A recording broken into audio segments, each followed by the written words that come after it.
Jung wasn't used theory. He left handles. Try one, see what answers. Behind Carl Jung's big ideas are specific rooms.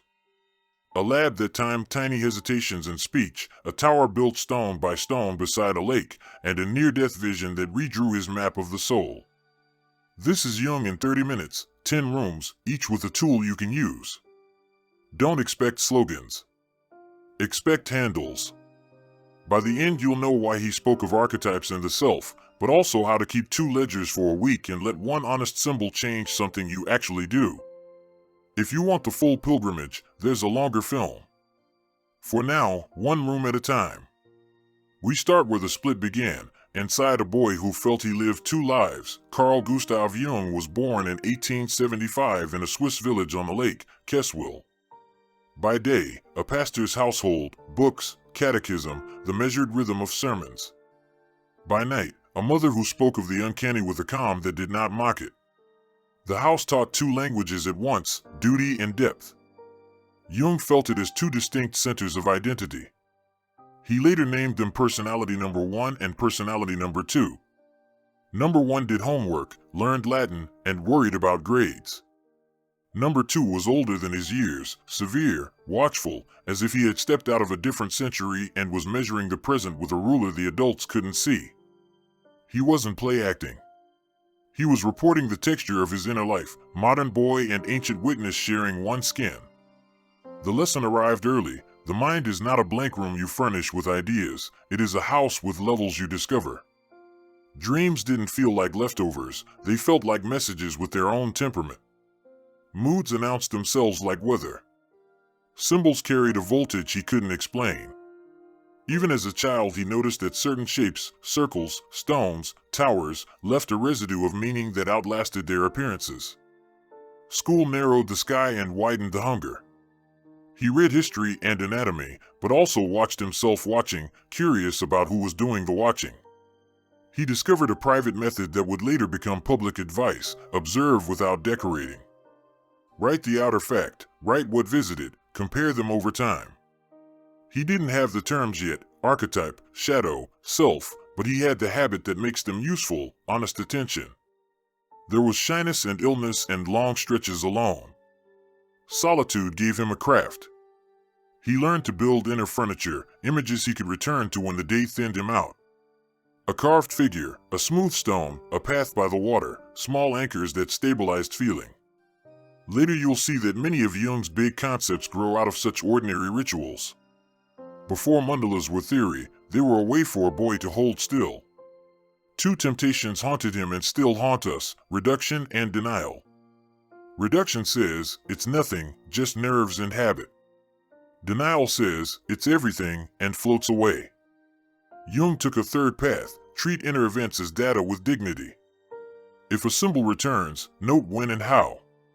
If a mood repeats, measure what triggers it and what relieves it. He wasn't hunting magic. He was building a method. Why does this first room matter? Because most lives stall here. We become experts at persona, our useful mask, and declare the rest imaginary. Jung's childhood insisted that the imaginary has consequences. A dream can alter a day can reveal a pattern, faced honestly, can re-aim a life. Take one portable practice from this room, the 2-ledger week. For 7 days, write 2 lines each night. Line 1, one outer fact from the day. Line 2, what visited, dream, symbol, stubborn mood. Do not interpret. At week's end, draw lines between them. You will see small bridges forming. Those bridges are the beginning of Jung's psychology. From the house with 2 selves, the road bends toward a hospital in Zurich. A place where Jung swapped philosophy for instruments and turned hunches into measurements. Next room, a stopwatch, a needle, and the hidden charges he called complexes. Before Archetypes, there was a stopwatch and a needle. At the Burghölzli hospital in Zurich, under Eugen Bleuler, Jung ran word association experiments. He read a cue: mother, money, knife, guilt, and timed the delay before the patient answered. He also watched the galvanic skin response, the body's tiny current shift when emotion spiked. The pattern was simple and explosive. Some words made time slow down. People hesitated, repeated, laughed too loudly, forgot obvious answers. The body told on them. Jung called the charged clusters complexes, emotion-saturated knots around a theme: power, shame, betrayal, desire. Not pathology by default, but autonomous pockets of psyche that hijack attention. Why does this matter? Because a complex behaves like a mini-personality. It has triggers, defenses, a preferred story. It interrupts thought, tilts memory, selects evidence. Under a father complex, you argue with bosses you've never met before. Under an abandonment complex, you test love until it breaks, then say, "See?" The experiments made this visible without moralizing. It wasn't weakness, it was charged association measurable in seconds and volts. Jung learned two tools here that never left him. First, indirect testing. Instead of asking, "Are you angry?" he watched what anger-adjacent words did to time and skin. Second, map the network. One hot word rarely stands alone. It drags 10 neighbors with it. Therapy, then, is not killing a symptom. It is disentangling a circuit so energy can move again. Try a civilian version. Write 10 words around a sore topic: trust, money, father, success, failure. Read them aloud. Notice where you stall or over-explain. That hesitation is a breadcrumb. Don't confess to the internet. Trace the network and change one behavior that feeds it. From instruments and delays, Jung moved to stories and symbols, but the lab stayed in his pocket. Next room, a patient who became a colleague, and how real encounters shaped theory, Sabina Speilrein. Theory met a person, Sabina Speilrein. She entered Burghölzli in 1904, brilliant, intense, honest to the point of risk. Jung's instruments met a living storm. Progress came in spirals. Beneath symptom he saw not just repression but energy looking for form. Speilrein did more than recover, she became a physician and analyst. In 1912 she wrote Destruction as the Cause of Becoming, Creation and Dissolution as Twin Drives, Breakdown as a Phase Change that can enable transformation. Years before Freud named a death drive, Speilrein framed how endings clear space for new organization. Not nihilism, metamorphosis. The encounter forced ethical clarity. Transference, a patient's love, fury, hope, will come. Countertransference, the clinician's echo, will answer. Without structure, treatment turns theatrical and theory becomes a mask. Jung learned, painfully, to set frames, clear roles, time boundaries, written notes, decisions audited by behavior, not mood. Out of this crucible, concepts hardened. A complex is not trash to burn, it's charged material to be recast through symbol and relationship. Destruction can be a remolding fire if it is held, named, and worked. Speilrein later practiced and wrote in Russia. Her life ended in wartime tragedy, but her ideas thread through depth psychology to this day. Handle for daylight. When attraction or aversion spikes inside any helping role, mentor, therapist, leader, name the field. Ask, is this transference? Countertransference? Then convert charge into structure. One boundary, one task, one truth told this week. Energy becomes form, or it becomes damage. Next room, a voyage to America, a handshake on a stage, and a parting of maps, Clark University and the break. Two explorers, one map, for a while. In 1909, Jung and Freud crossed the Atlantic to lecture at Clark University. On that stage, Jung looked like the heir apparent, a disciplined clinician with experimental chops, the face of psychoanalysis to come. The alliance felt inevitable until the map narrowed. Freud's engine was clarity at a price, the unconscious as a vault of repressed wishes, sexuality as master key, dreams as wish fulfillments in costume. Jung's cases, and his own inner work, kept pointing wider, libido as general psychic energy capable of transforming into art, faith, science, obsession, love. Symbols didn't only hide drives, they transformed them. The debate became a decision. In 1912, Jung's psychology of the unconscious argued the larger frame.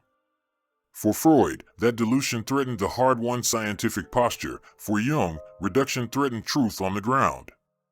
What are we, locksmiths opening a single vault, or navigators crossing a cosmos of forms? Beneath theory moved an older drama, father and son. Freud guarded a fragile movement, loyalty mattered. Jung guarded autonomy before mystery, latitude mattered. Letters cooled. Invitations thinned. Titles slipped away. Jung chose the question over the house that offered him a throne. The cost? Solitude and doubt, then a flood of images he would test with active imagination.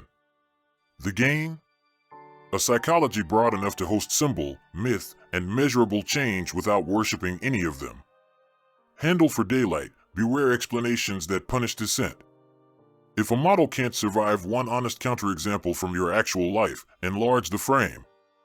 Keep evidence, keep respect, refuse to trade reality for belonging. Next room, not theory but dissent. The Red Book is a disciplined dialogue with the deep.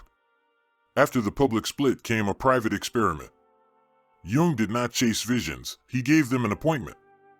He called the method active imagination. Sit down, lower the noise of ordinary thought, and invite the next image to step forward. Do not script. Do not adorn. Ask 2 questions. What are you? What do you want? Then write exactly what comes. He painted as well as wrote, in a crimson volume that later came to be known as the Red Book. From this discipline, figures emerged, voices with styles and limits. One, later named Philemon, corrected him more than he praised him. This was not surrender to fantasy, it was a dialogue under rules. Jung set guardrails, short sessions, ongoing clinical work, and a constant audit of love, sleep, and responsibility. If those collapsed, the experiment would stop. Instead, differentiation grew. He learned to tell teacher from tyrant, symbol from decoration. Why the calligraphy, the ornament, the mandalas? Because reverence changes the answers you receive. Come to the psyche with a net and it gives you fish. Come with a candle and it may give you a temple. Yet he kept the book private for decades. He didn't want imitators of his images, he wanted students of their own. The insights were distilled into tools others could test: archetypes, the shadow, individuation, symbol, synchronicity, the self. Handle for daylight, 10-minute protocol. Set a timer. Close your eyes and wait for the first image that insists. Ask, what are you? What do you want? What job will you do in my real life? Write verbatim responses. When the timer ends, choose one small action that would honor the message without drama. If behavior clarifies, keep working. If it demands worship, decline. This room's lesson is simple. The unconscious is not a landfill or a magic trick. It is a partner that works when addressed with respect and limits. Next room, not myth but method, psychological types, the everyday map. Before mandalas, a map for daily arguments, psychological types, 1921. Jung watched not just what people thought, but how their attention worked. 2 attitudes, extroversion, energy moves outward to object, and introversion, energy moves inward to subject. And 4 functions, thinking, true/false, feeling, value, good/not good, sensation, what's here, data, intuition, what's coming, possibility.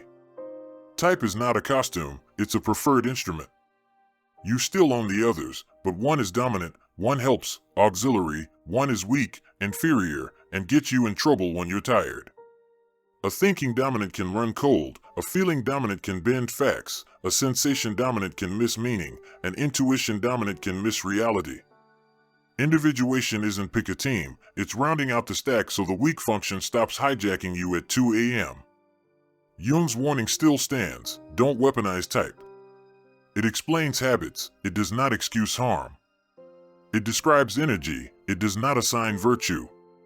The right use of type is translation, to speak in the other person's channel before you ask them to switch to yours. Handle for daylight, 3-part drill. Name your default pair in conflict. Are you leading with thinking plus intuition, feeling plus sensation, or another duo? Borrow the opposite for 5 minutes. If you're abstract, N, list 3 concrete facts, S. If you're factual, S, name the human stakes, F. If your values first, F, write the criterion that would change your mind, T. Inferior function hygiene. Choose one tiny ritual daily that trains your weakest function. Data log for indominant. 10 concrete details for indominant dreamers. 1. What would change my mind? Prompt for F dominant. 1. Who is affected and how? Prompt for T dominant. Type is a map for cooperation under pressure. Used well, it lowers noise and raises accuracy, at work, in love, in the mirror. Next room, not personality but transformation, alchemy and the Coniunctionis. When Jung turned to alchemy, he wasn't chasing gold, he was reading a lost language of transformation. Old operators described change in images: nigredo, blackening, dissolution, albedo, washing, clarification, citrinitas, dawning insight, rubido, reddening, embodiment.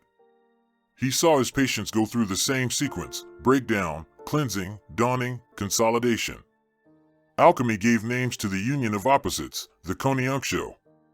Masculine/feminine, sun/moon, spirit/matter, thinking/feeling, courage/tenderness. The work wasn't to pick a side, it was to hold tension until a third thing emerged, more real than either pole alone. That third is carried by symbol, not slogan. The texts obsessed over the vessel, the vas hermeticum. Without a sealed container, heat only burns. Psychologically, the vessel is structure, time-bound sessions, honest notes, a relationship that can hold conflict without rupture, a practice that survives mood. Inside the vessel, raw libido is recast. Outside, it splashes and scorches. The alchemist's goal was the stone, lapis. For Jung, it parallels the self, a stable center that can host opposites without splitting. His late 2-volume work, Mysterium Coniunctionis, 1955-56, is a map of this process, dense, symbolic, and practical in its consequences: less possession by one pole, more proportion, quieter authority. 2 cautions. Don't literalize the images, no magic metals. And don't decorate your crisis with alchemical words. The test is behavioral. After nigredo, does a clean act follow? After albedo, do you speak more plainly? After rubido, does something land, in work, love, or promise-keeping? Handle for daylight, the vessel drill, 12 minutes. Name the opposites tearing you, e.g., protect/confront. Set a 10-minute timer. Write arguments for both without rebuttal. When the bell rings, spend 2 minutes naming a third act that honors both sides, a time-bound confrontation with care built in. Do only that one act this week. Next room, symbols meet physics, Pauli and synchronicity. Symbols met physics in a long conversation with Wolfgang Pauli. A founding mind of quantum theory, Pauli entered analysis within Jung's circle in the 1930s and began sending Jung an extraordinary series of dreams, geometries, crossings, mandalas. The correspondence became a laboratory, physicist and psychiatrist testing where psyche and nature seemed to rhyme. Jung proposed synchronicity, an acausal connecting principle. Moments when an inner state and an outer event line up by meaning, not by push-chain cause. Not omen hunting, not wishful thinking, an attempt to name a pattern clinicians and ordinary people kept encountering under pressure. Pauli did not trade equations for magic. He brought scientific hygiene to the table: symmetry, complementarity, restraint. If causality explains a case, use it. If it doesn't, note that psyche and world sometimes co-configure. Their work culminated in 1952 with paired essays on the relation between nature and the psyche, Jung outlining synchronicity, Pauli tracing how archetypal ideas have quietly guided scientific seeing. What does this buy you in daylight? Orientation without credulity. When something lines up, try a 3-step check. Meaning, is the fit specific to a live inner question, not a vague mood you always have? Timing, does it arrive at the decision point when a confession, boundary, or surrender is on the table? Transformation, after one modest act in response, does life clarify rather than blur? If it fails the check, let it go. If it passes, don't crown it, confirm it with work. Used well, synchronicity doesn't replace reason, it aims it. The hint becomes a task, the task earns or disproves the hint. That is the pact. Next room, Stone and Sky, Bollingen, a near-death vision, and Jung's late ethics. At midlife, Jung built Bollingen Tower by the lake, stone by stone. He carved Latin inscriptions, painted mandalas, lived by rhythms of the seasons. It was not retreat, but an externalized center, a house where his inner figures could breathe in daylight. In 1944, after a heart attack, he floated above the earth, saw a luminous temple, and felt a summons beyond life. He returned, not invulnerable, but oriented. Death would come, but until then there was work, patience, writings, the stone itself. Late Jung became less about theory and more about proportion. He warned against grandiosity, urged attention to symbol without worship, and carried on debates even with himself. His ethics were simple: hold opposites without collapse, build what lasts, and test meaning in behavior, not in slogans. Carl Jung's life was not decoration. It was discipline, listening to what visited, and shaping a vessel strong enough to carry it. If one image stayed with you, don't collect it, confirm it with one act this week. The unconscious doesn't flatter, it asks for honesty. And if you answer honestly, you become larger than your own story. The unconscious doesn't clap. It works if you work it.